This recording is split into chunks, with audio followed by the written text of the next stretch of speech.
चरण सेवा खंडित वास द्यावा पंढरीचा सदा संग हरिदासांचा जन्म हो का भरते याती परिमी न चुके हरिभक्ती वास द्यावा पंढरीचा सदा संग हरिदासांचा नामा म्हणे कमळापती हेची द्यावे पुढता पुढती वास द्यावा पंढरीचा सदा संग हरिदासांचा कैलासीचा देव भोळा चक्रवर्ती कैलासीचा देव भोळा चक्रवर्ती कैलासीचा देव भोळा चक्रवर्ती कैलासीचा देव भोळा चक्रवर्ती पार्वतीचा पती योगीराज पार्वतीचा पती योगीराज पार्वतीचा पती योगीराज कैलास राणा शिवचंद्र मोडी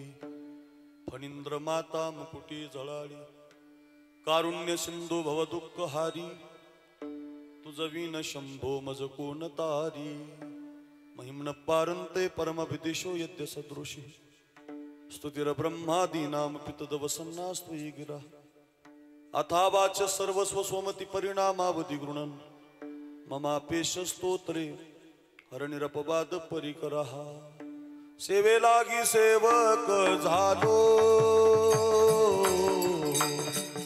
सेवे लागी सेवक झालो सेवे लागी सेवक झालो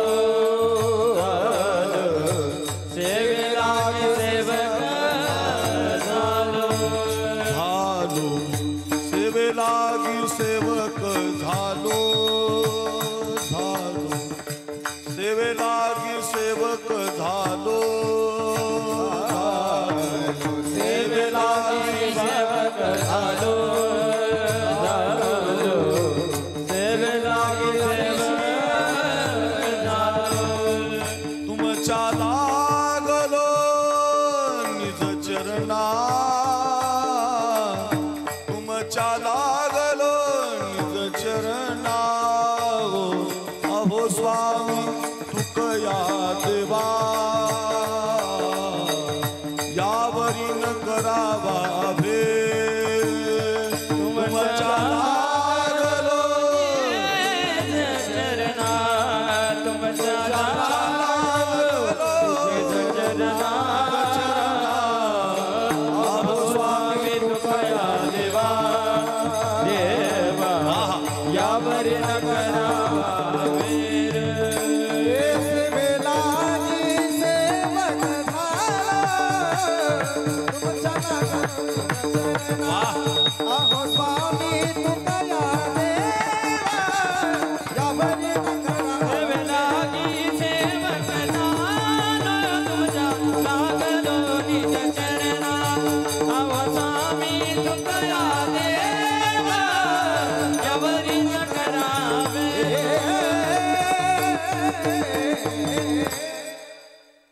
सेवे लागे सेवक झालो तुमच्या लागलो चरणा अहोजी स्वामी तुकया देवा यावरी न करावा अभिरू मस्तका सो दिन रजनी श्री ज्ञान देवा चरण केला जगाशी उपकार तारियले नारी नर श्री गुरुचरण सरोज रजनी जमन मुकुर सुधारी बरण रघुबर बिमल जसो जो दायक फलचारी बुद्धिहीन तनु जानिके सुमिरो पवन कुमार बल बुद्धि विद्या दिवु मोही हरऊ कलेस विकार विठाला विठाला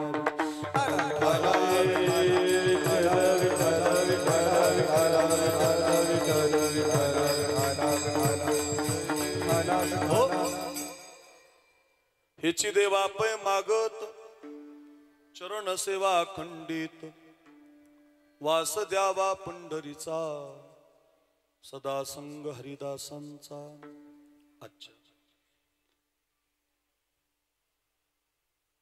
पवित्र कीर्तन सेवेसाठी आपण सगळेजण एकत्रित आहोत लक्ष देऊन ऐका बोलू नका आणि आजच्या कीर्तनासाठी निवडलेला अभंग वारकरी संप्रदायाचे प्रचारक म्हणून असणारे संत नामदेव महाराज वारकरी संप्रदायाचं ज्ञान म्हणजे ज्ञानेश्वर महाराज आहेत वारकरी संप्रदायातलं वैराग्य म्हणजे जगद्गुरु श्री तुकाराम महाराज आहेत वारकरी संप्रदायातली शांती म्हणजे पैठणचे नाथ महाराज आहेत.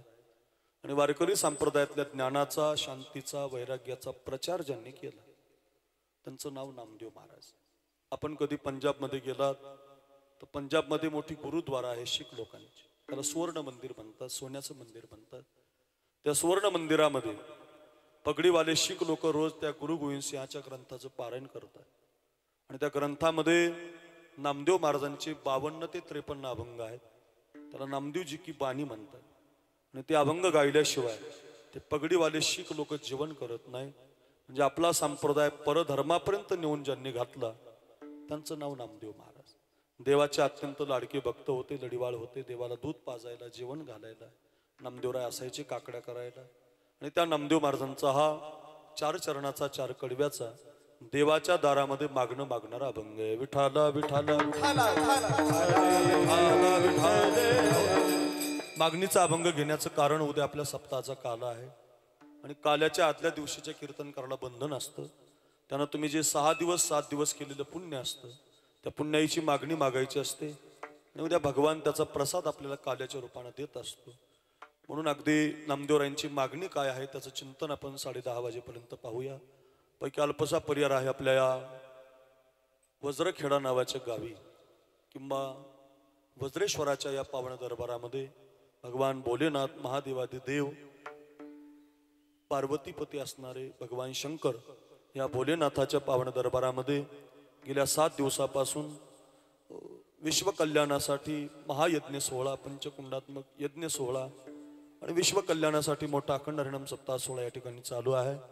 शिव महापुराण कथेचं आयोजन आहे आणि भव्य दिव्य सोहळा आपल्या गावातल्या तरुणांनी, ज्येष्ठांनी, माता वर्गांनी सगळ्यांनी सहकार्य केलेलं आहे. कोणी पंगत, कोणी तन, कोणी धन, कोणी मन या सगळ्या गोष्टीचं एकत्रित करून आपल्या गावाचा सप्ताह मोठा गाजलेला आहे.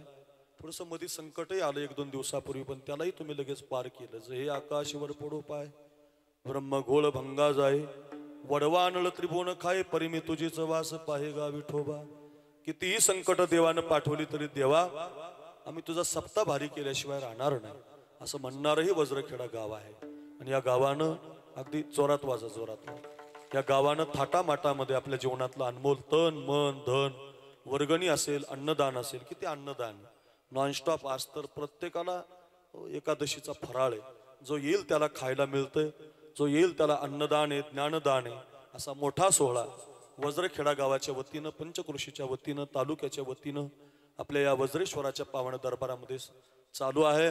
आणि या सप्ताहातील आजची ही जागराची 7व्या दिवसाची सेवा आपण सगळी ग्रामस्थ मंडळी, वज्रखेडा, कार्यक्रम करणारी कमिटी, अध्यक्ष, उपाध्यक्ष, सचिव, सहसचिव, खजिनदार, या कार्यक्रमाला सांभाळणारी सगळी तरुण मंडळी, ज्येष्ठ मंडळी या सगळ्यांच्या माध्यमातून आमचे मित्र जयदीप महाराज मृदंगाचार्य यांच्या माध्यमातून आपल्या सगळ्यांशी संपर्क झाला आणि ही सेवा आज आमच्या पदरापर्यंत आलेली आहे. अतिशय सुंदरचं वातावरण कार्यक्रमासाठी उपलब्ध आहे. महाराष्ट्राच्या मृदंग क्षेत्रामध्ये आमचे आवडते वादक दत्ता महाराज जाधव, सुनील महाराज आहेत. सुनील महाराज आणि दत्ता महाराज दोघं जण वाजवायला आहेत. सुनील महाराजांना, दत्ता महाराजांना वंदन. गायनापैकी लक्ष्मण महाराज, आमचे रवी महाराज सांगोळे, सांगत राहा, विशाल महाराज, सोमनाथ महाराज, माने महाराज, अशी सगळी गायक मंडळी. आमचे हरिदासजी गवाड सर आहेत. आपण सगळी माऊली वारकरी शिक्षण संस्था रामेश्वर महाराजांची ही सगळी संस्था या ठिकाणी टाळ वाजवण्यासाठी आहे. आमचे गोरक्षनाथ महाराज आहेत, त्यांना वंदन. आमचे शिवनाथ महाराज, ज्यांचं मोठं या भागामध्ये प्रस्थ आहेत, हिंदू धर्माचं काम करतात, शिवनाथ बाबांनाही वंदन. बसलेल्यापैकी अजून कोणी महाराज मंडळी असतील त्यांना धन्यवाद. पेटी वादक अतिशय छान आहे. पुरुषोत्तम महाराज आहेत, छान त्यांचा हात आहे, त्यांनाही धन्यवाद. अगदी आमच्या संगतीत आमचे गणेश महाराज. आपण सगळी बसलेली महाराज मंडळी एखाद्याचं नाव राहण्याची शक्यता आहे अशी व्यासपीठावरली सगळी कीर्तनकार, प्रवचनकार, गायक, वादक या संप्रदायाला आपल्या ज्ञानाचा प्रचार करणारे आपण सगळेजण व्यासपीठावर बसलेले आहात. सगळ्यांना कोटी कोटी धन्यवाद देतो. बहुसंख्य मातृवर्ग आहे, भरपूर महिला आहेत, पुरुष वर्ग भरपूर आहे. सगळ्या पुरुषांना, माता माऊल्यांना वंदन करतो. सिस्टीम आमच्या नंदूची आहे, हा प्रसिद्ध आहे महाराज. व त्याची सिस्टीम असली की कीर्तन करायला रंग येतो, आनंद मिळतो. इंदोरीकर बाबा त्याच्यावर प्रेम करतात महाराज. सगळेच महाराज लोक प्रेम करतात. माझंही प्रेम आहे त्याच्यावर, त्याला पुढच्या वर्षी बोलवायचंय माझ्याकडे. पण आमचा नंदू धुळे जिल्ह्यातून सांजोरी त्याचं गाव आहे तिकडे खाली, सारख्या खानदेशातून येतो. मला वाटतं त्या मोठ्या सप्ताहात काल्याचं कीर्तनालाही तूच लावलं होतं. अगदी सगळी अशी मंडळी नंदू सारखी प्रेम करणारी आहे. फार गोड आवाज, ट्रबल, बाज, गेन, विको, बारकाली बटणं असतात त्याला मशीनला, ते फिरवण्याची कला लागते. ती कला त्याच्याकडे आहे. नंदूला माझं वंदन. त्याचे सहसांगती सर्व मित्र परिवार त्यांनाही माझा धन्यवाद. बसलेल्यापैकी सगळी जण या कार्यक्रमाला सजवणारी, आल्यापासून तो आमचा अमोल असेल, ही जी मुलं आहेत आता सगळ्यांची नावं माहिती नाहीत, बापू असतील, ज्यांची फोन झाली, ठाकरे साहेब असतील, अशी ज्यांची नावं आठवणीत, त्या सगळ्यांना कोटी कोटी वंदन करतो. आपण सगळे या कार्यक्रमाला योगदान देणारी आणि हा कार्यक्रम महाराष्ट्रामध्ये अग्रगण्य बनवण्यासाठी काम करणारी सगळी तरुण मुलं. शिव महापुराण कथा होती, आमची जीवलग मित्र संतोषजी महाराज आढवणे युवाचार्य, त्यांची कथा आपण ऐकली. कथेमध्ये लोकांना गारवा असावा म्हणून अगदी काय सुंदर नियोजन केलं. सगळ्या तरुणांना कोटी कोटी धन्यवाद देतो. भोकरदन तालुक्यातला 1 नंबरचा सप्ताह म्हणून तुमची ख्याती झाली असं समजूया. आपल्या अभंगाला, कीर्तनाला सुरुवात करतो. कधी 10:30 वाजतील तुम्हाला कळणार नाही. 10:30 वाजून 1 मिनिटही तुमचा मी घेणार नाही. 1-1.25 तासामध्ये थांबणारे. फक्त एक काम करा, सर्वांगाचे कान करून ऐका. विठाला विठाला विठाला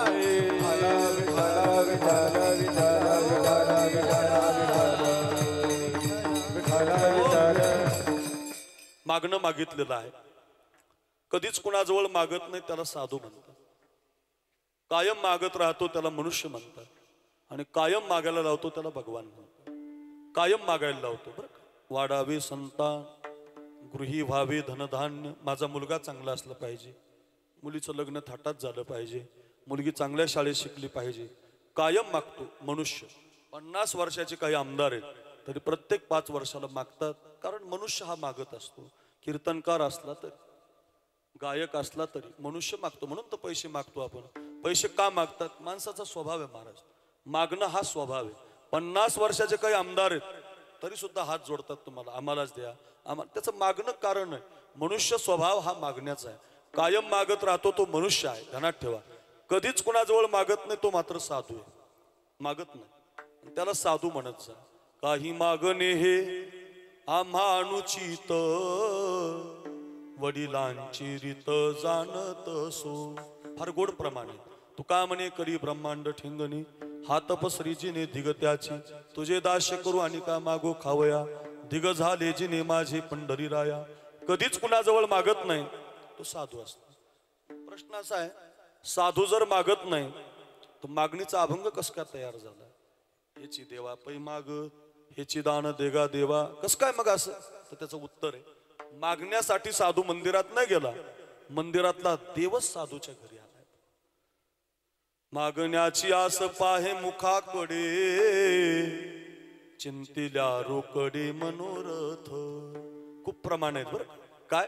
मागण्याच्या अपेक्षेनं शिवनाथ बाबा, गोरक्षनाथ महाराज, रवी महाराज, जेवढे व्यासपीठावरले कीर्तनकार आहेत, ऐका, मागण्यासाठी साधू नाही गेला मंदिरात, साधूनं भजनच असं केलं, मंदिरातला देवच साधूच्या घरी आला. आणि ज्या दिवशी साधू देव आणतो त्या दिवशी देवच प्रार्थना करतो, आता काहीतरी मागा. असं मिळवलं पाहिजे आधी. मला खरं सांगा, तुम्ही सगळेजण कीर्तन नेहमी ऐकता. तुकोबाराय डोंगरावर गेले, भंडारा डोंगरावर गेले, भामचंद्र डोंगरावर गेले, कोरडेश्वर डोंगरावर गेले. पण गंमत बघा, पायामध्ये घुंगर बांधले तुकोबारायांनी, गळ्यामध्ये विणा घेतला, हातामध्ये चिपळ्या घेतल्या. कधी भंडाऱ्यावर, कधी भामचंद्रावर, कधी कोरडेश्वरावर नाचून भजन करायला लागले. राम कृष्ण गीती गाता, राम कृष्ण गीती गाता, राम कृष्ण गीती गाता, राम कृष्ण गीती गाता. टाळ चिपुळ्या वाजविता, टाळ चिपुळ्या वाजविता, टाळ चिपुळ्या वाजविता, टाळ चिपुळ्या वाजविता. छंदे आपुल्या नाचत, निज घेऊनी फिरत गात, निवनी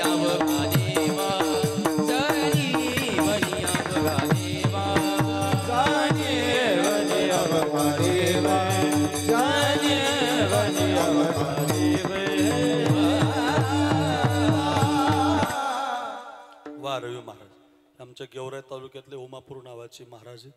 फार छान आहे आवाज बरं का. रामकृष्ण गीती गात, टाळ चिपळ्या वाजवीत, छंदे आपुल्या नाचत निज घेऊन फिरत गा.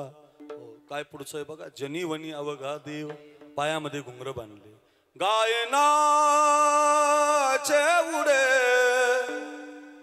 आपोली या छंदे, मनाचे आनंदे आवडीने, मनाचे आनंदे आवडीने, गायनाचे उडे आपोली या छंदे. पायामध्ये घुंगरं असतील, गळ्यामध्ये विणा असतील, हातामध्ये चिपळ्या असेल, सारखं तुकोबाराय नाचायचे बघा. मी गातो नाचतो आनंदे, वेडा झालो मी तव छंद, वेडा झालो मी तव छंद. असं गायचं महाराज. हृदयाला लागलं पाहिजे, देवापर्यंत गेलं पाहिजे, मस्त स्वर लावायचे. तुम्ही सगळे गायक आहात, गोड गाताय म्हणून बोलतोय. पायामध्ये घुंगर, गळ्यामध्ये विणा, हातामध्ये चिपळ्या, सारखं तुकोबाराय नाचत होते. डोंगरावर भजन करत होते. गंमत ऐका, तुकोबाराय डोंगरावर नाचत होते. देव पांडुरंग विठ्ठल वीट सोडून डोंगरावर आला, तुकोबारांच्या भजनामध्ये नाचायला लागला. तुकोबाराय दमले पण देव दमला नाही. मला सांगायचं काय, डोंगरावर देव तुकोबारायांनी आणला. तुकोबाराय मंदिरात गेले नाही असा अर्थ का लावू नका त्याचा. तुकोबाराय जात होते वारीला, पण वारीला जाता जाता देवाला आपल्या डोंगरावर घेऊन आले. ज्ञानोबारांची आळंदी म्हणत नाहीत लोक, देवाची आळंदी म्हणतात. का? नुसतं माऊलीचं दर्शन मिळत नाही आळंदीला, माऊलीच्या पाठीमागे पांडुरंग रुक्मिणीचं दर्शन मिळतं आपल्याला. देवाची आळंदी, देव घरी आणला. देव घरा आला भक्ती सन्माने पूजिला, मंदिरातला देव घरी आणला. सगळ्या संतांची चरित्र वाच. आपल्या मराठवाड्यात खाली एक गंगाखेड नावाचं गाव, त्या गंगाखेडला एक जनाबाई नावाची मुलगी जन्माला आली. या मुली कीर्तन ऐकतात ना सगळ्या, या सगळ्या मुलींनी ऐका. 15-16 वर्षाची छोटीशी आपली ती मुलगी. तुम्ही जशा कीर्तन ऐकायला बसलात, या सगळ्या मोबाईल न पाहणाऱ्या, माझं बारीक लक्ष आहे बरं, तुमच्याकडे ध्यान ठेवा. शेवटच्या माणसापर्यंत सुद्धा दिसतं बरं का मला. कीर्तनकारले चॅप्टर महाराज इकडे बघा माझ्याकडे बरं का. ऐका ऐका. मग जे कीर्तन ऐकणाऱ्या ज्या मुली आहेत सध्या, सगळ्या माझ्याकडे बघा. ऐका जरा, तुम्ही आला तिथं म्हणून सांगतो. जे कीर्तन ऐकायला आले, अशी एक मुलगी कीर्तनाला, म्हणजे गावात तिनं ती दिंडी पाहिली होती. तुम्ही जसं आला तिथं तसं लहान होती मुलगी. बाप आई लवकर मरून गेली होती, बापच जिवंत होता. आणि गावातून दिंडी चालली होती म्हणून तिनं बापाला विचारलं, बाबा ही दिंडी कुठं चालली? बापानं सांगितलं, अगं जना, विश्वाच्या मालकाला भेटायला चालली. जंबोया दीपा माझी एक पंढरपूर गाव, धर्माचे नगर देखा, विठू पाटील त्याचे नाव. चला जाऊ तया ठाया, काही भोजन मागाया, विठोबाचा धर्म जागो, त्याचे चरणी लक्ष लागो. पंढरपूर पाटणी गा, महाराजा सार्वभौम. विश्वाच्या मालकाला पाहिला दिंडी चालली जना. त्या काळात काही दुसरे साधन नव्हते. मग पोरगी म्हटली, बाबा मला दिंडीमध्ये घेऊन चला. बापाला वाटलं पूर्ण काय मागितलं आपल्याला. मग बापानं पोरीला दर मजल दर कोस करत दिंडीमध्ये नेलं. चंद्रभागेचं स्नान झालं, लक्ष द्या. आणि दर्शन करत करत शिवनाथ महाराज ती मुलगी पांडुरंगाच्या मंदिरात गेली. पांडुरंग परमात्म्याला सोनवणे बाबा तिनं पाहिलं. पाहिल्याबरोबर हृदयबंदी खाना केला, आत विठ्ठल कोंडीला. हृदयबंदी खाना केला, आत विठ्ठल कोंडीला. ओ धरीला पंढरीचा चोर. पांडुरंग पाहिला. बापाला म्हटली, बाबा हा देव आहे? हो जा. यालाच पाहायला लोक येतात? हो ग. यालाच देव म्हणतात? हो ग. मग एक काम करा बाबा, तुम्ही जा गावाला, मला हा पांडुरंग कायम बघायचा. जगातली पहिली मुलगी आहे, देवाला पाहिलं, मंदिरात थांबली. बाप म्हटलं, राशील कुठं? मंदिरात. झोपशील कुठं? मंदिरात. खाशील कुठं? मंदिरात. बाप बी तसा निर्दयीच होता. निर्दयी बापाशिवाय मुलं घडत नाही. नीट ऐका. जो बाप लाड करतो त्याची पोरं घडत नाहीत. जो बाप निर्दयी आहे त्याचीच मुलं घडत असतात. मला 1998 साली माझ्या बापानं आळंदीला नेऊन टाकलं होतं शिकायला गेल्यावर 12 वर्ष बाप भेटायला आला नाही बघा. कुठं खातून कुठं राहतून कसं राहायचं तू बघ म्हणून मी कीर्तन केसरी झालो, रामायणाचार्य झालो, संत कथाकार झालो. नाही तर मग आता पोर महिन्याला भेटायला जातो आपण पोरांना. त्यामुळे पोर आता लाडून बसले. ती शिकत नाही, ती अभ्यास करत नाही. ध्यानात ठेवा, निर्दयी थोडं झालं पाहिजे. माय बापाचं कर्तव्य थोडंसं त्याग केला पाहिजे. जर केला नाही तर मग तुमची मुलं मुली शिकणार नाही. मोठा धोका आहे. विनंती आहे बरं, बापानं एकादशीचा मुक्काम केला म्हणजे याचा अर्थ असा नाही प्रेम नाही बापाचं. आमच्या आईला मी विचारलं किती बाप माझा कठोर होता, मला भेटायला सुद्धा आला नाही. माझ्या आईनं सांगितलं तुझा बाप प्रत्येक महिन्याला यायचा भेटायला. लांबून बघायचा तू प्रदक्षिणा मारतो का, अभ्यास करतो का, न भेटता घरी येऊन रडायचा. प्रेम कमी नसतं मायबापाचं. लक्षात ठेवा, मायबापच मुलाचं कल्याण करत असतात. पण कधी कधी कठोर भूमिका घ्यावी लागते. एकादशीचा मुक्काम केला, द्वादशीचा केला, त्रयोदशीचा केला, काल्याचा केला. आता काय करावं, पोरगी ऐकत नाही. नामदेवरायच्या हातामध्ये शिवनाथ बाबा हात दिला जनाबाईचा आणि बिनधास्त बाप गावाला निघून गेला. माझं एक वाक्य सगळ्यांनी ऐका, प्रत्येक आईनं ऐका, प्रत्येक बापानं ऐका. आपल्या मुलाचा मुलीचा हात चांगल्या हातात द्या. हो, मोबाईलच्या हातात देऊ नका. द्यायचाच असेल तर 10वीच्या पुढचा मोबाईल द्या. मुलीच्या हातात द्या, मुलाचा माझा विरोध नाही मोबाईल, मला पण मोबाईल, पण 10वीच्या पुढे द्या. तुम्ही जर 10वीच्या आतमध्ये मोबाईल देत असाल तर मग तुमच्या पोरांचे डोळे खराब होतील. ते तरुण बालपणातच तरुण होतील. मोठा धोका आहे. बघा आजच्या पेपरला बातमी बघा, अमेरिकेनं निर्णय घेतलाय लहान लेकराला मोबाईल पाहू द्यायचा नाही. त्याचं कारण माणसाची आस्थापना बिघडून चालली, बुद्धी बिघडत चालली. प्रत्येकाला नाद लागला त्याचा. इंस्टा स्टोरी, फेसबुक स्टेटस, प्रत्येक जण त्याच्यातच आहे. प्रत्येक जण जेवताना मोबाईल पाहतोय, खाताना मोबाईल पाहतोय, प्रत्येक जण त्याच्यात. हो, कीर्तनात माणूस मोबाईल पाहतो, तुमचं जाऊ द्या, मी पाहतोय. गाता गाता पाहतात काही लोक, काही वाजवता वाजवता पाहतात. त्याचं कारण व्यसन लागलं आपल्याला. प्रत्येक जण काही पोरं असे जेवताना मोबाईल पाहतात, खातोच नाहीत. मार खाता खाता मोबाईल पाहतात. बायकोला राग आला, तिनं ताट घेऊन गेली, तिला मिळच नाही, नवऱ्याला मिळच नाही. यानं खाली 2-4 घास मातीचे खाल्ले, मग कळालं ताट गेला. इतका आधीन गेले बघ. आमच्या गेवराईत एक घटना घडली आता. एक नवरा असा मोबाईल पाहता पाहता दुसऱ्याच बाईच्या घरात गेला. दुसऱ्याच घरात हुकलं त्याचं, जाऊ द्या, तो गेला बा शिवनाथ बाबा, त्याचं चुकलं बुवा. घरातल्या बाईनं तरी बघायचं. बाई मोबाईलच खेळत होती. तिचं मैत्रिणीला चाललं होतं, तुझे 300 राहिले बचत गटाचे, माझ्याकडे उद्या देते 200, परवा देते 100. ती आपली मॅसेज सोडत होती. तिला वाटलं आपल्याला काय, तिला वाटलं आपल्या घरात दुसरं कोण येणार, नवराच येणार. तिनं वर पाहिलंच नाही हो. पाण्यास तांब्या भरून दिला. तांब्याला याला वाटलं आपलंच घरी, हा सोफ्यावर बसला. त्याला मिळ नाही, हिला मिळ नाही. दोघं शेजारीच मोबाईल खेळत होते. तेवढ्यात तिचा ओरिजिनल नवरा आला घरात. आता खरी गंमत आहे का, जे ओरिजिनल आलतं का ओरिजिनल, ते पण मोबाईलच खेळत होतं. त्याला वाटलं दुसरीच जोडी बसलेली. निघालं बाहेर, अरे तुझं घर आहे, अय वज्रखेडा, जरा शिका आहे, जरा सावधान. पाहू नका असं मत नाही. गुगल आहे, ते लागणार आहे तुम्हाला. युट्यूब लागणार आहे तुम्हाला. त्याच्यावर कीर्तन ऐकायला मिळतील, तुम्हाला तुमचा अभ्यास करायला मिळेल. जग तुम्हाला शोधायला. सोशल मीडिया फार चांगला आहे, त्याच्याबद्दल मत नाही माझं एवढंच मत आहे की लहान वयात देऊ नका.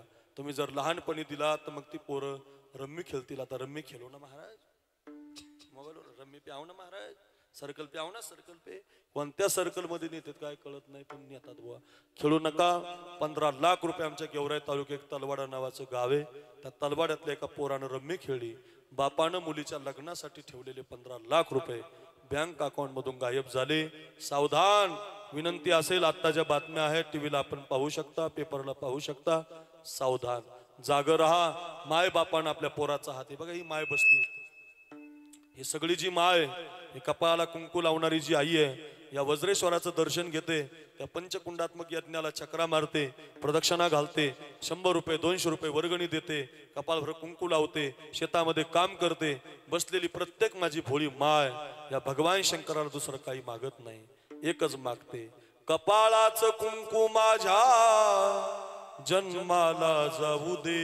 हे देवा, कपाळाचं कुंकू माझ्या जन्माला जाऊ दे. आयुष्याचा जोडीदार व्यसन मुक्त होऊ दे, व्यसन मुक्त होऊ दे. आयुष्याचा जोडीदार व्यसन मुक्त होऊ दे आयुष्याचा जोडीदार. आपल्या नवऱ्यानं कोणती दारू पिऊ नये, माझ्या पोरानं कोणती पुडी खाऊ नये, माझा पोरगा डॉक्टर असावा, माझा मुलगी इंजिनियर असावी, माझी पोरगी चांगली शाळेत जाईल, एवढीच प्रार्थना आहे देवाला. माझ्या आईची एक विनंती असेल, आपले माय बाप जर आपल्यासाठी एवढी प्रार्थना करत असतील तर आपल्या पुत्रानं सुद्धा जागा असलं पाहिजे, माय बापानं जागा असलं पाहिजे. चांगल्या हातात हात द्या, ज्ञानेश्वरीच्या हातात हात द्या, गात्याच्या हातात हात द्या, संगीताच्या हातात हात द्या, पकवाजाच्या हातात हात द्या, तुम्हाला ग्रंथाच्या हातात हात द्या, देवाच्या हातात हात द्या. लक्षात ठेवा रे, तुमचा हात जर देवाच्या साधूच्या सज्जनाच्या हातात पडला तुमचं कल्याण झाल्याशिवाय राहणार नाही. ध्यानातच ठेवा, माझं हात चांगल्या हातात पडला पाहिजे. जनाबाईचा हात नामदेवरायच्या हातात पडला, बाप बिंदास्त निघून गेला, भजन झालं आणि पाहिलं तर कोणीतरी मुलगी आहे. कुणाची आहेस ग? गंगाखेडची आहे. आई लहानपणीच मरून गेली, बाप आत्ताच निघून गेला. कुठं राहणार आहे? तुमच्या हातात हात आहे. कुठं खाणार आहे? तुमच्या हातात हात आहे. आता मला काही माहिती नाही, मी लहान आहे. नामदेवरायनं पोरगी घरी आणली बघा, त्याला साधू म्हणतात. दया करणे जे पुत्रास तेची दासानी दास, तुका म्हणे सांगू किती, तोची भगवंताची मूर्ती. कोण? जे का रंजले गांजले त्यास म्हणे जो आपुले. वा, जे का रंजले गांजले नंदू दादा त्यास म्हणे जो आपुले. वा, जे का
तोची साधू ओळखा, देव त्याची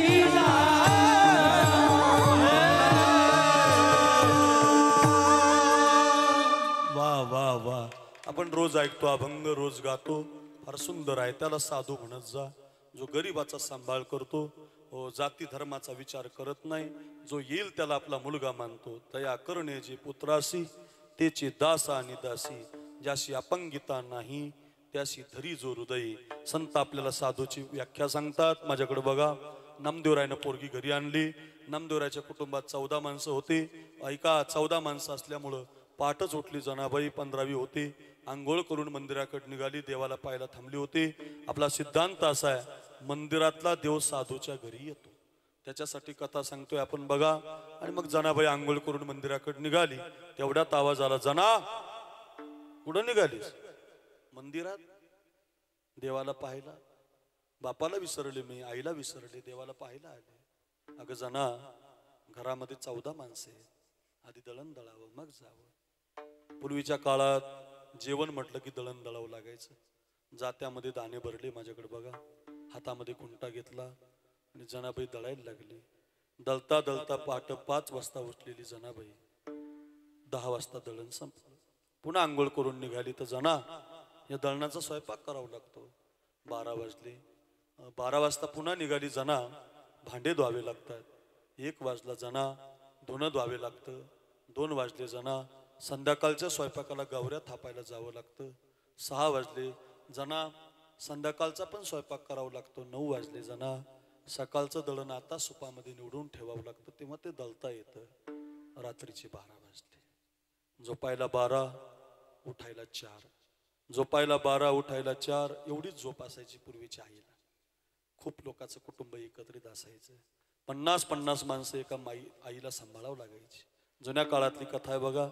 दळता दळता झोपायला 12 वाजायला लागले. स्वयंपाक करता करता, कांडता कांडता मंदिरात जायचं विसरून गेली. थांबली होती देवाला पाहिला. आता लक्षात आलं तिच्या की मला देवाकडे जायला वेळ नाही. ऐका माझ्या बहिणींनो, घरी घेऊन जा.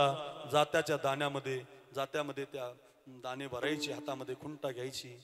दळताना देवाला म्हणायची, देवा जात्याच्या मुखी घाली ते ग मोत्याचे दाणे. हे देवा, मी दाणे भरताना तुला आवाज देते. सुंदर माझे जाते ग फिरते बहुतुके, ओव्या गाऊ कौतुके, तू ये रे बा विठ्ठला. सासवानी सासरा दिरहा तिसरा, ओव्या गावो प्रतारा, तू ये रे बा विठ्ठला. प्रपंच दळण दळिले, पीठ म्या भरिले, सासू पुढे ठेविले, तू ये रे बा, तू ये रे बा, तू ये रे बा. मला यायला वेळ नाही. येई गा तू माय बापा पंढरीच्या राया, तुझं विनशीन वाटे शिन झाली का. कधी तोडी रागा, कधी मारवा, कधी मल्हार, कधी भूपेश्वरी. हो, संगीत विशारद शिकलेला महाराज, फार गोड राग आहेत महाराज. येई गा तू माय बापा पंढरीच्या राया, तुझं विनशीन वाटे शिन झाली का. ये रे देवा, मला तुझ्यासाठी थांबले, माझ्या बापाला विसरले, पण मला तू भेटत नाही देवा. मला 14 माणसाचं दळण दळायचं रे, मला 14 माणसाचा स्वयंपाक करायचा रे. कधी येऊ रे मी देवा तुझ्याकडं. झोपायला 12, उठायला 3, झोपायला 12, उठायला 3, 4. परिणामी 2-4 तासाची झोप मिळाल्यामुळं जनाबाईच्या केसामध्ये उवा झाल्या. उवा तुमच्याकडे काय म्हणतात त्याला? उवाच म्हणतात ना. जमलं मग बरं का. उवा झाल्या, उवा. आणि मग आता पांडुरंगाला काळजी पडली. माझ्या जनाबाईच्या केसात उवा झाल्या. पांडुरंगानं रात्री 2:30 वाजता वीट सोडली. 2:45ला रुक्मिणीच्या महलात गेला. भारीतली साडी रुक्मिणी मातेची नेसला. कपाळवर कुंकू लावलं. विठाबाई झाला. ऊ मारायला बाबाचं काम नाही. ऊ फक्त बाई मारू शकते. मग विठाबाई झाला. जनाबाईच्या झोपडीवर आला. माझ्याकडे बघा, तिची चूल पेटवली, गरम पाणी तयार केलं. जनाबाईला स्नानगृहात आणलं. विठाबाईनं तिच्या केसावर पाणी घातलं. सगळे केस धुवून काढले. तरी काही वा राहिल्या आपल्या हसनाबादला, फुलंब्रीला, सिल्लोडला, संभाजीनगरला, बदनापूरला, भोकरदनला, मोठ्या मोठ्या गावाला, राजूर गणपतीला 10च्या 4 फण्या येतात. 10च्या 4. इथं यात्रा भरली बघा. आता यात्रेमध्ये उद्या तुम्ही पोरी फिरायला लागल्या, 10च्या 4 फण्या येतात. त्याच्यातल्या 2 फण्या तयार केल्या, जनाबाईच्या केसात घातल्या इकडे बघा, आणि फणीनं केसातल्या वा बाजूला केल्या विठाबाईनं बरं का. तरी अशा बारीक बारीक लिखा लिखाच म्हणतात ना आजी, हा जमलं. लिखा राहिल्या, फणी फेकून दिली इकडे बघा, फणी फेकून दिली. आणि विश्वाच्या मालकानं ऊ मारण्याची एक पद्धत आहे आपल्या देशात. दत्ता महाराज थोडा माईक जवळ घ्या पोळीच्या, नंदू महाराज थोडा पोळीला आवाज द्या, ऊ मारायचे आम्हाला. बघा जमते का बघा, इकडे बघा. विश्वाच्या मालकानं फणी फेकून दिली. हा जो उजव्या हाताचा अंगठा आहे ना, लक्ष द्या, जनाबाईच्या केसात घातला. दत्ता महाराज नीट लक्ष द्या, बरोबर समेला जमलं पाहिजे तरच पाकिट येऊ द्या बरं का. इकडे बघा, इकडे बघा, इकडे बघा. विश्वाच्या मालकानं हा जो उजव्या हाताचा अंगठा आहे ना, जनाबाईच्या केसात घातला. या अंगठ्याच्या नखानं एक एक ऊ, एक एक वशी बाजूला काढायचा. चांगला एकदा तिच्याकडे बघायचं असं, माझ्या जनाबाईच्या केसात जाते होय असं म्हणायचा. डाव्या हाताचा अंगठा असा तयार ठेवायचा, वज्रखेडा इकडे बघा. या नखावरची ऊ रागानं या नखावरती मांडायचा आणि रागानं. वाह, जमली जमली. ठेवता का रोजान ठेवता दोघाला. साखरे महाराज नाही हो, हे आमचा दत्ता महाराज नाही हो. मग नखदंताची करोनी फणी, नाहू गाली तो चक्रपाणी. विश्वाचा मालक हो, नखदंताची करोनी फणी, नाहू गाली तो चक्रपाणी. अग साजनी ग घाला ग बेली, साजनी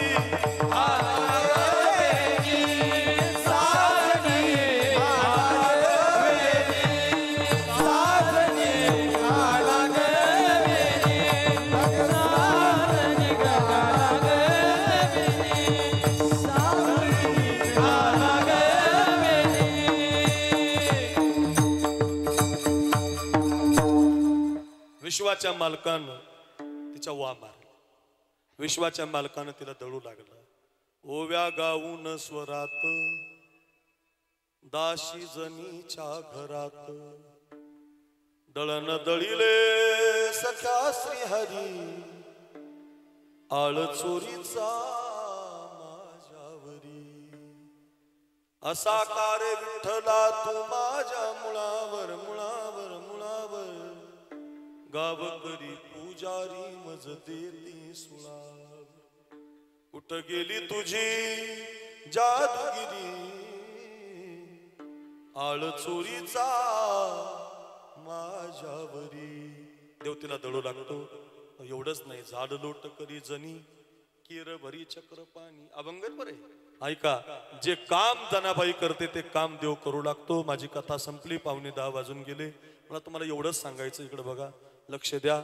जनाबाई मंदिरात नाही गेली, मंदिरातला देव जनाबाईच्या घरी आलाय.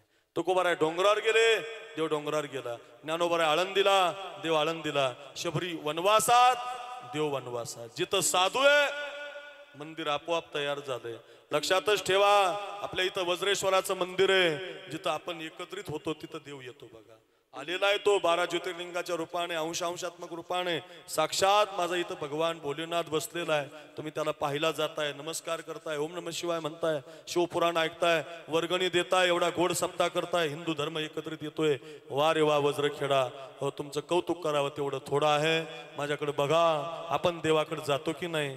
भक्ती अशी केली पाहिजे की देवच आपल्या घरी आला पाहिजे. नामदेवराय रोज एकादशीला कीर्तन करायचे, मंदिरात करायचे रोज. पण आजची एकादशी आहे ना, एकादशीचं कीर्तन वाळवंटात करायचे बघा. नामदेव कीर्तन करी पुढे नाचे पांडुरंग, जनी म्हणे बोला ज्ञानदेवा भंग, अभंग बोलता रंग, कीर्तनी भरला प्रेमाचे निछंदे विठ्ठल, नाचू लागला नाचू लागला नाचू लागला. ओ एकची टाळी झाली, टाळी झाली टाळी झाली टाळी, एकची टाळी झाली चंद्रभागे वाळवंटी. माझा ज्ञान राजा गोपाळासी लायावा. चंद्रभागेच्या वाळवंटात नामदेवराय कीर्तन करत होते, ज्ञानोबाराय चाल म्हणत होते, कीर्तन रंगाला आलं होतं, वज्रखेड्यासारखा समाज जमला होता, वाळवंट भरलं होतं, देव कीर्तनात नाचत होता. नाचता नाचता नाचता नाचता देवाचा गळला पितांबर, देवाचा गळला पितांबर. सावध होई देवाईसा बोले कबीर, साधू या संतांनी देवाला धरला मनगटी. काय झाले? अहो पितांबर गळाला. देवानं पितांबर आवडला, धावतच गेले, नामदेवरायचा हात धरला. नामा किती गोड सप्ताह आहे, किती सुंदर कथा आहे, काय छान कीर्तन ठेवलेत, वा सोहळा एकत्रित आलाय सगळा समाज. कशासाठी रे एवढा सप्ताह, काय पाहिजे रे नामा?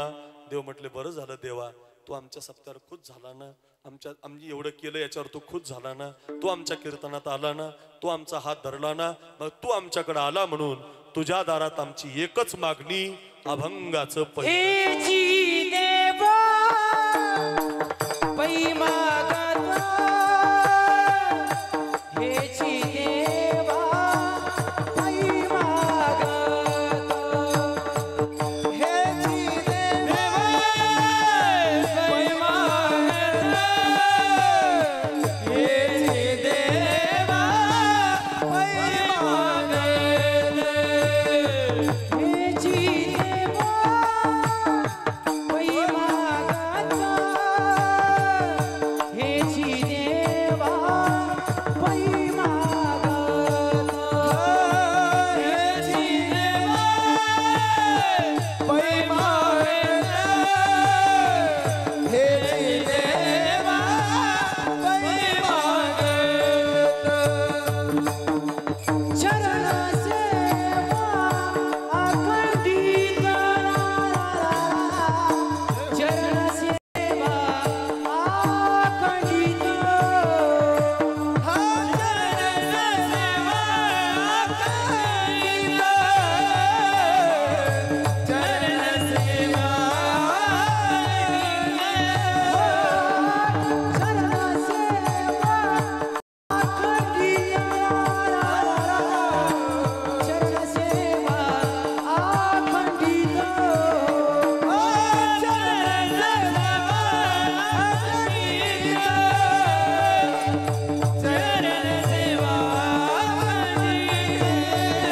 वासुदेवा पंढरीचा, वासुदेवा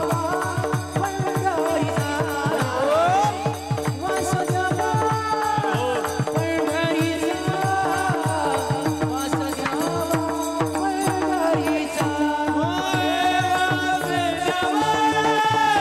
पंढरीचा, वासुदेवा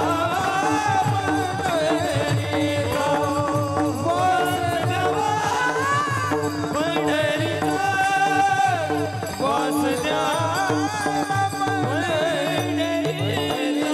हेची देवा पै मागता, चरण सेवा अखंडित, चरण सेवा अखंडित, चरण सेवा हेची देवा पै मागता, चरण सेवा अखंडित, चरण सेवा चरण सेवा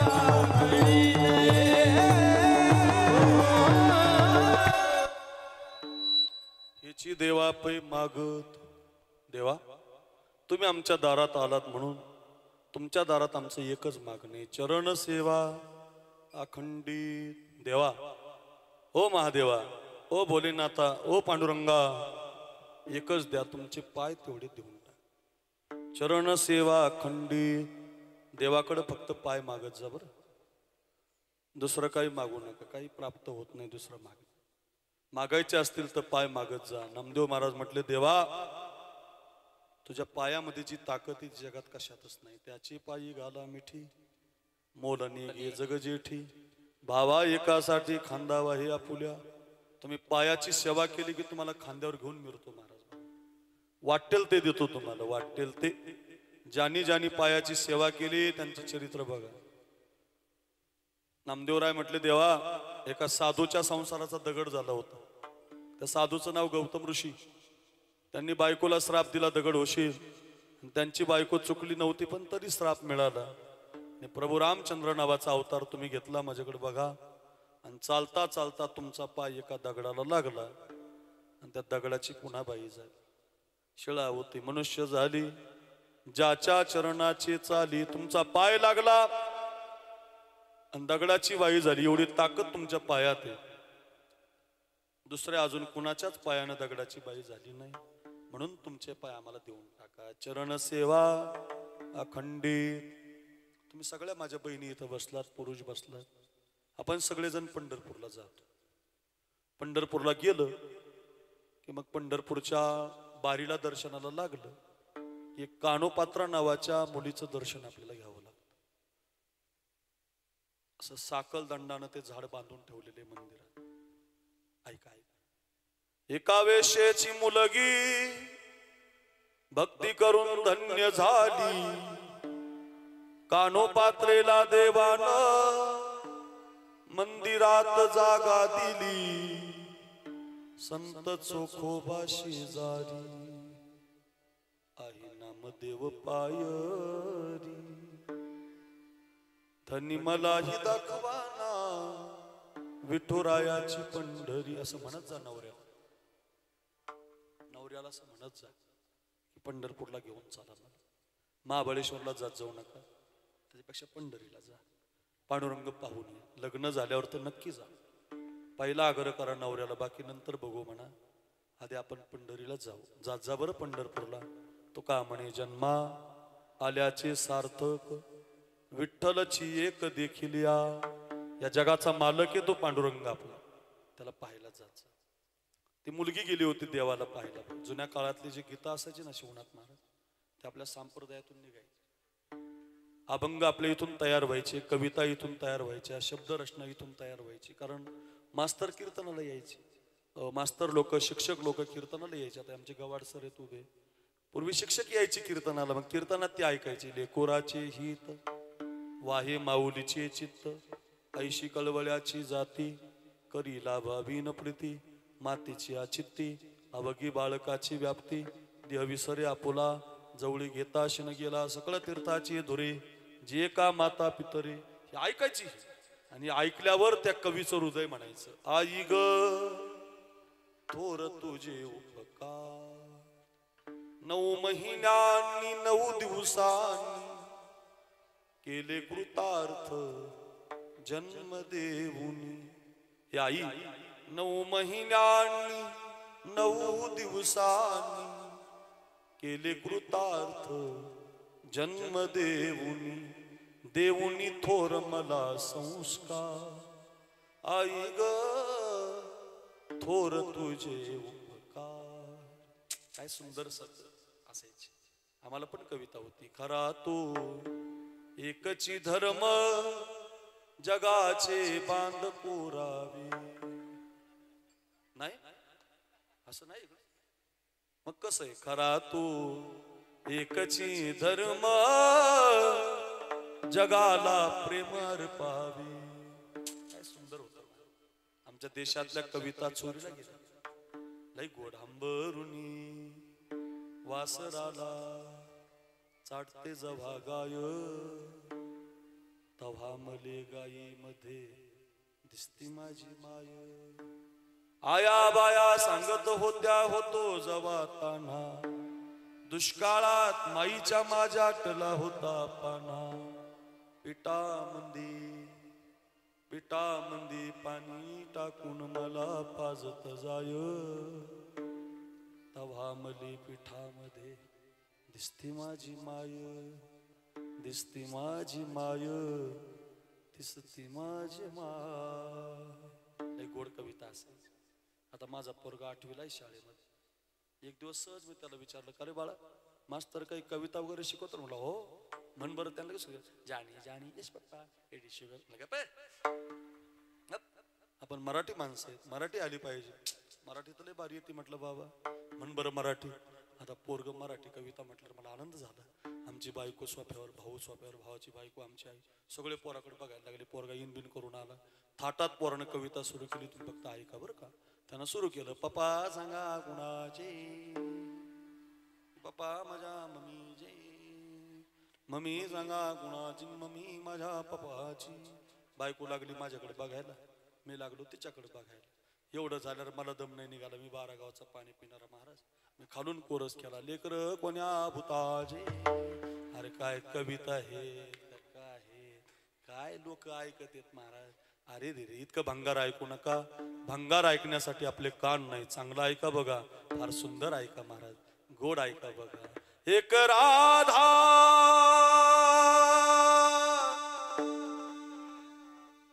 एक मीरा, दोनों श्याम को चाह, अंतर क्या दोनों की चाह में बोलो. एक प्रेम दीवानी, एक तरस दीवा, एक प्रेम दीवानी, एक दरस दीवा. राधा ने मधुबन में ढूंढा, मीरा ने मन में पाया. राधा जिसे को बैठी वो गोविंद, मीरा हाथ बिठाया. एक मुरली एक पायल, दोनों हरि प्रेम से घायल. अंतर क्या दोनों की वृत्ति में बोलो. एक हार न माने, एक जीत न माने. एक प्रेम दीवानी, एक दरस दीवा. ऐकायचं असेल तर असं ऐका. काही पण म्हणू नका बरं. काही म्हणतात लोक महाराज, चांगले चांगले भजनी म्हणतात, राधे चल माझ्या गावाला जाऊ, सर्व असं बांधून हाणलं पाहिजे म्हणणार आहे, असं नाही म्हणायचं. काही पण म्हणायचं नाही. एक जणानं मला कीर्तनात प्रमाण दिलं, राधारंगा दिसते छान, त्याच्या बिनीला गोंडे दोन. म्हणलं बिनलाच्या बायकोला लावू ना गोंडे घरी. अरे राधाशी गोंडे लावणार आहे का? आज राजस्थानची आणि बँगलोरची मॅच चालू आहे बरं. IPL ची राजस्थान आणि बँगलोरची मॅच आहे. त्या बँगलोरचा जो खेळाडू आहे त्याचं नाव विराट कोहली आहे. भारत देशातला 1 नंबरचा खेळाडू आहे. बरेच जण मॅच पाहत असतील इथं बसले बसले. माझ्याकडे बघा, मलाही नाद आहे जरा थोडा मॅचचा. बरं काय ऐका ऐका. तर ते विराट कोहली माझ्या आवडीचा खेळाडू आहे. तो विराट कोहली इतका भारी खेळतो महाराज, भारत देशासाठी खेळतो. पाकिस्तान बरोबर जर मॅच असेल तर एकटा जिंकून देतो बघा. असा विराट कोहली. माझ्या तरुणांनो तरुणींना ऐका, तो विराट कोहलीच्या बायकोचं नाव अनुष्का शर्मा आहे. ती बॉलिवूड मधली 1 नंबरची हिरोईन आहे. अनुष्का शर्मा आणि विराट कोहली दोघांचे पैसे जर एकत्रित केले, इकडे बघा, तर भारत देश कर्जातून मोकळा होतो. 10-5 कोटी 50 कोटी नाही. या विश्वातली 1 नंबरची श्रीमंत जोडी आहे. मागच्या 2 महिन्यापूर्वी विराट कोहली आणि अनुष्का शर्मा दोघेही जण वृंदावनामध्ये गेले होते. त्या प्रेमानंद बाबाच्या आश्रमामध्ये बसून हात जोडून आपल्या लेकराला घेऊन त्या बाबाचं दर्शन करून विचारत होती, बाबा आमचं जीवन कशाने आनंदी होईल. काय नवल आहे महाराज. या देशाचं कर्ज माफ करण्याची ताकद ज्यांच्या श्रीमंतीत आहे. 10,000 रुपये लिटरचं पाणी पिणारा गडी आहे, पण तरी साधूला विचारल्याशिवाय जीवन जगत नाही. आमचे येडे काही म्हणतात महाराज, नका नका असं म्हणू नका. त्या राधेला काही म्हणू नका, मीराबाईला काही म्हणू नका. नातं जोडलं हो त्यांनी देवाशी. हो त्यांनी पती मानलं देव. देव त्यांचा नवरा नाहीये, देव त्यांचा मालक नाहीये. देवाशी नातं जोडलं त्यांनी. हे देवा ऐसी लागी लगन मेरा हो गई मगन, हो तो गली गली गली हरी गुन गाने लगी रे. महलों में पली बन के जोगन चली, मीरा रानी दीवानी कहाने लगी. ऐसी लागी लगन, लागी लागी रे लगन, लागी लागी रे लगन, लागी लागी रे लगन. कोई रोके नहीं, कोई टोके नहीं, मीरा गोविंद गोपाल गाने लगी. बैठी संतों के संग रंगी मोहन के रंग, मेरी मीरा प्रेमी प्रीतम को मनाने लगी. वो तो गली गली हरी गुन गाने लगी ऐसी लागी लगन, लागी लागी रे लगन, लागी लागी रे लगन, लागी लागी रे लगन. नातं जोडलंय बरं. काही पण म्हणू नका, भंगार म्हणू नका. म्हणायचं असेल तर चांगलं म्हणा, गोड म्हणा, चांगलं ऐका. चला का म्हणत होतो, एक गाणं म्हटलं मी. एका वेश्येची मुलगी, एक 16.5 वर्षाची पोरगी होती मुलींनो. 16.5 वर्षाची, इतकी छान होती दिसायला. सुकलेल्या कमळाच्या फुलाला हात लागला तर कमळ उमलायचं, पान खाल्लं तर तिच्या गळ्यातून दिसायचं. आपल्या बायकासारखी नाही डांबरी मेनका आपली, काळी बेंद्री आपली नाही. आपली नाही पहा ती कावडाकडे चालली भिताडाकडे असली नाही. एक डोळा एक नाकी दरबी देखणं असली नाही. फॅरन लवली लावणारी नाही. लावता तुम्ही फॅरन लवली, लावायची नाही. फॅरन लवली म्हणजे अमेरिकन बाईचा शेंबोडा आहे. लावीत जाऊ नका. माझी बायको लावून लावून परेशान झाली, अजून गोरी झाली नाही. होत नाही म्हणजे एवढी काळी नाही, लगेच माझ्याकडे वाकडे बघू नका. बरी आहे, ऐका ऐका. किती फॅरन लवली लावली तरी आपण गोरं होत नाही. फॅरन लावून गोरं होत नाही. तुम्हाला गोरंच व्हायचं असेल तर 2 किलो काजू, 2 किलो बदाम घरी आणा, रात्री भिजू घाला. आमुष्या पोटी भिजू घातलेले काजू बदाम सकाळी छटाक छटाक खा. तुमचा चेहरा उजळल्याशिवाय राहणार नाही. म्हणतात बाबा काजू लय महागे, बदाम लय महागेत. काजू बदाम स्वस्त आहेत, फॅरन लवली महाग आहे. 140 रुपयाला 30 ग्राम येते. बाटल्याची बाटल्या संपून जातात. कोणीच गोरं होत नाही. ध्यानात ठेवा, जेवढी जाहिरात असते ती फसवणारी असते. अमिताभ बच्चन कधीच नवरत्न तेल लावत नाही. अमिताभ बच्चन कधीच नवरत्न तेल लावत नाही. पण आपल्याला थंडा थंडा असं आपल्याला लावायला लावतो. बघा धोनी कधीच गॅरेजला जाऊन काम करत नाही, पण हे आईल घ्या. ह्या गॅरेजला कुठं काम करणारी मंडळी काही नाही गड्या. माधुरी दीक्षित कधीच लक्ष साबण लावत नाही. विनंती आहे माझी तुम्हाला, जाहिराती फसवण्यासाठी असते. तुम्हाला फसून पैसे गोळा केले जातात. फसू नका गड्या. गोरच व्हायचं असेल ऐका, माझ्या हरिनामामध्ये रंगा. भगवान शंकराची भक्ती करा, तुम्हाला गोरे पण मिळेल. बघा सगळं मिळेल तुम्हाला. विनंती असेल रे दादा, काही पण ऐकू नका, कुणाचंही काही घेऊ नका. मग ती 16.5 वर्षाची पोरगी इतकी सुंदर होती, इतकी छान होती, तिला गर्व झाला होता. माझे एवढी सुंदर कुणी नाही. गळ्यात पान खाल्लं तर गळ्यातून दिसायचं, आणि एखाद्या कमळाच्या फुलाला हात लागला तर कमळ उमलायचं. इतकी सुंदर त्वचा होती पोरीची. नाव तिचं कानोपात्रा. सगळ्या वज्रखेड्यानं ऐका, नामदेवरायनी देवाचे पाय का मागितले? हेची देवा पै मागत चरण सेवा अखंडित. नामदेवराय देवाचे पाय का मागतात त्याचं कारण कळेल पुढे जायचंय आपल्याला. ऐका रे माझ्या बहिणींनो, ऐका रे माझ्या दादांनो. 1 वर्ष अक्रूर महाराज साखरी ध्यानात ठेवा. कीर्तन घरी घेऊन जा, सप्ताह सफल होईल, माझा प्रवास सुखाचा होईल. घरी घेऊन जा. ऐका रे. आणि त्या पोरीनं नेमकं कीर्तन ऐकलं. आता मुली बसल्यात ना कीर्तनाला, कीर्तनात ऐकलं तिनं, राजस सुकुमार मदनाचा पुतळा, रवी शशी कळा लोपली या. देव कसा आहे म्हटले सुंदर आहे. देव कसा आहे म्हटले गोड आहे. देव कसा आहे म्हटले सावळा आहे. देव कसा आहे म्हटले त्याच्या एवढा सुंदर कुणी नाही. पोरीला गर्व झालता, माझी एवढी सुंदर कुणी नाही. इकडे बघा, 16.5 वर्षाची पोरगी देवाला पाहायला गेली. पांडुरंग पाहिला तर तो तिला काळा दिसला. देव काळाची बरं का, ठाईचाची काळा, अनादी बहु काळा. देव पाहिला आणि ती म्हटली बाई कीर्तनकार तर सांगत होता गोरा आहे, निळा आहे, पांढरा आहे, गोजीरवाणा आहे, आता काळा आहे. देवाच्या पायावर तिनं मस्तक नाही मांडलं. हे जे बोट आहे ना, बोट वज्रखेडा भोकरदन तालुका, घरी घेऊन जा. का नामदेवरायनी देवाचे पाय मागितलेत? देवाचे पाय का मागायचे त्याचं कारण आहे. हे जे बोट आहे, हे बोट देवाच्या पायावरती ठेवलं. इकडे बघा, जसं बोट देवाच्या पायावरती पडलं, आमचा देव इतका सुंदर झाला. कानोपात्रेच्या बोटामुळं देवाच्या पायाला खड्डाच पडला. भाई, माझ्या बोटानं खड्डा पडतो या मूर्तीला? याच्या एवढी सुंदर मूर्ती नाही. पायात घुंगर बांधले, गळ्यात विना घेतला, हातामध्ये चिपळ्या घेतल्या. नाचून पोरगी भजन करायला लागली. तिचं नाचणं, तिचं दिसणं, तिचं गाणं लोकांना आवडायला लागलं. लोक तिला पाहायला यायची, काय मुलगी गाते, काय मुलगी दिसते, काय मुलगी भजन म्हणते. पण त्या मुलीवर एका राजाची नजर पडली, बिदरचा बादशाह. आणि त्याने आदेश काढला, या मुलीला आपल्या दरबारात नाचायला आणा. वाऱ्यासारखी बातमी पोरीच्या कानावर आली की राजा मला त्याच्या दरबारात नाचायला घेऊन जाणार आहे. पोरगी पुढे, पकडणारे मागे, पोरगी पुढे, पकडणारे मागे. देवाच्या पायापर्यंत पोरगी आली. आपलं मस्तक देवाच्या पायावरती ठेवलं तिनं. असं पकडणारे येताना पाहिले, आपला प्राणच देवाला देऊन टाकला.